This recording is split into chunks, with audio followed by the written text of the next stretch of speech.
I want to talk about the Tempest first because the banner has kind of already showed most of its hand since we know 3 out of the 4 units stats already. I didn't get to talk about young Innis at all, and now that we know his stats, man, I really want to talk about him first. So yeah, banner breakdown will come out after this. Before we get to Innis, you're going to need to earn enough points via the Princess's Gloom Tempest Trials event. As always, you can get yourself up to 42 orbs, 11,000 feathers, and 80 secret coins. This month you can get Ephemera 4 divine codes, as well as 1 light blessing for Mythic Dagger. For sacred seals, this time we got attack and defense form and Ward Dragons. Last but not least, you can earn yourself 1 4-star and 1 5-star copy of Young Innis. If you haven't already seen the hype for this guy, well, you're in for a treat. We'll talk about him more once we discuss the new sacred seals. For attack and defense form 3, if unit is within 2 spaces of an ally, grants attack and defense plus X to unit during combat. X is equal to the number of allies within 2 spaces times 2, and then you add plus 1 to that total. The maximum stat boost is plus 7 attack and defense, which requires 3 nearby allies. Now, form A skills are definitely not the most widespread skills. I thought they were going to be some sort of other option to bond skills where you could be 2 spaces away but still get some bonus stats. To match the potency of bonds, you do need 2 allies within 2 spaces. 1 ally will only get you plus 3 attack and defense. If you're really grouped up though, then you can get up to plus 7 attack and defense, and obviously these skills are more suited for an enemy phase type playstyle. I don't feel like we got many farm skills since the release, and the Unity tier 4 skills sort of seem like the successor to this skill line since they also work within 2 spaces. I don't think attack and defense form is a bad skill, but without a tier 4 version, they are usually just better options in that A skill slot. As a sacred seal, I think forms should do just as fine as bonds for your more defensive builds. If you do need to spread out a little bit, it can at least give you some kind of stat boost compared to bond seals, or if you have to get really close together, it's better than the solo seals. I wouldn't say it's a high priority upgrade, but it's still solid if you're looking for some bonus attack and defense. Next is Ward Dragons, grants plus 4 defense and res to dragon allies within 2 spaces during combat. If you're making a dragon emblem team, this is a nice sacred seal since a lot of dragons tend to be more enemy face type units anyway. If you got 4 or more tanky dragons crowded together, then that can be pretty annoying if the enemy doesn't bring their falchions. Funnily enough, if this month's Ephemera shop, you can get Gold Dragons and War Dragons. War Dragons is from Halloween Ina, who only costs 100 Ephemera form. If you wanted, you could double up on War Dragons very easily. Perhaps if you're using one of the Tikis that has the With Everyone See skill, or maybe you have Faye who is buffing the whole team up anyway.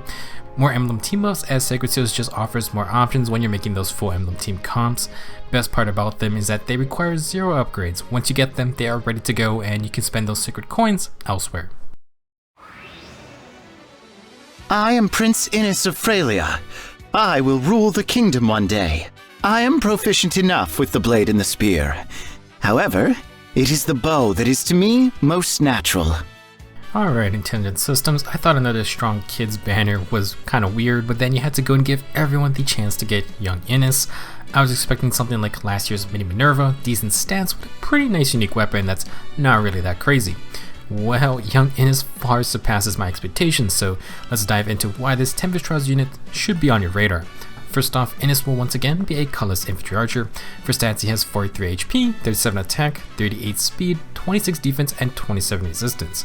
These are fantastic numbers for a free-to-play archer. 37 base attack and 38 base speed is incredible, and Innis has a speed Superboon too. He comes with a decent amount of HP paired with balanced defense and res. It actually has a defense Superboon if that strikes your fancy. Stats alone, Young Innis is well prepared to be a great unit, but that is only part of what makes him so special. First weapon, Young Innis gets the Bow of Frelia. It has 14 might and accelerates special trigger. At the start of combat, if Innis has more than 25% HP, he gains plus 6 attack and speed during combat. Already, this is a really solid bow. More attack and speed on top of his great base stats, and faster specials is always a good trait. But it gets crazier. If Innis has more than 25% HP and triggers a special, he deals plus 7 damage and reduces damage by X% effects from non-special skills. My god, they actually gave him a Deadeye bow. Well, only the part that negates damage reduction skills. Regardless, this is such an incredibly generous weapon for a free Tempest Trials unit. Everyone has been giving their archers the Deadeye special because percent based damage reduction skills are just everywhere. Being able to ignore those effects when a special is going off means you get the full amount of damage, and Innis even gets a little extra plus 7 damage on top. This bow is so good, and having this damage reduction negation effect on this weapon means Innis can do some neat things that you actually can't do if you had to run Deadeye as your special. We'll talk about those later on when going over builds. To recap, this weapon grants 4 different effects. If Innes has more than 25% HP, he gets plus 6 attack and speed, plus 7 damage on special procs, and he negates damage reduction skills on special trigger. He also has lower cooldown specials at all times. There are some caveats to Bowl of Frelia. For one, it does not work with AoE specials, and reminder that close call or the dodge type skills do affect AoE specials. That is a bit of a shame, but it's an okay trade-off. You can also need to remember that Innes only negates damage reduction skills if his special is going off, so that means his basic attacks won't have this effect. For example, against Brave Ike, if Innes procs special on hit 1, that gets rid of Ike's 40% damage reduction, but you're not going to have that for Ike's big 80% damage reduction on the second hit afterwards. For the most part, we're playing by the same rules as an archer with Deadeye, hence why I think referring to Bow of Frelia as a Deadeye bow is okay. Disabling damage reduction skills is very valuable, so Innes immediately stands out. For the rest of his base kit, Innes could have come with nothing else, but he does have some good skills. Glimmer will be on a 1 cooldown, and he can stack enough attack to make it work.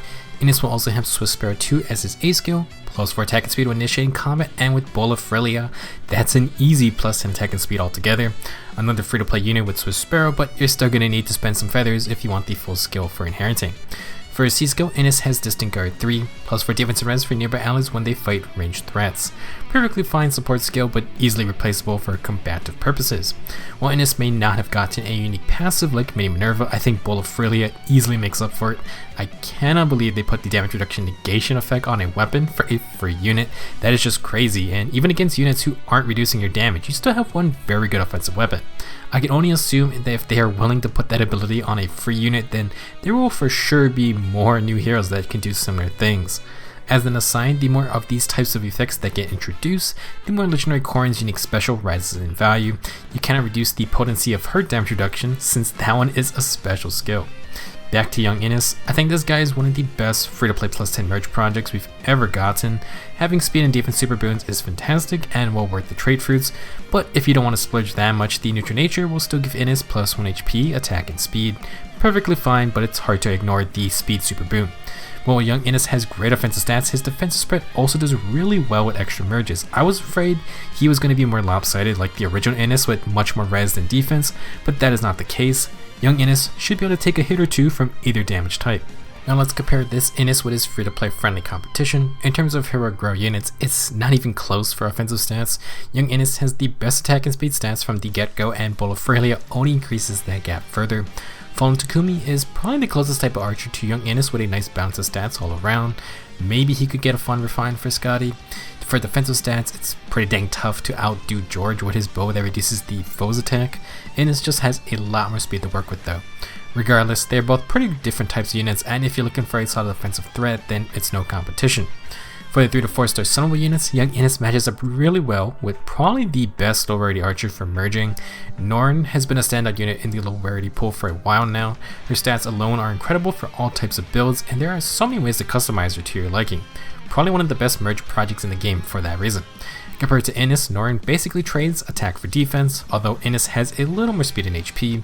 Norn is still a fantastic unit since she fits the stupidly annoying Spendthrift bow super well, but young Innes has Bowl of Frelia from the start. If you liked what Norn could do, young Innes can be a hero grow substitute. Bow of Frelia is great, but you could copy Norn's builds if you really wanted. Now, I listed a couple of 5-star archers here because it showcases just how good Innes' stat spread really is.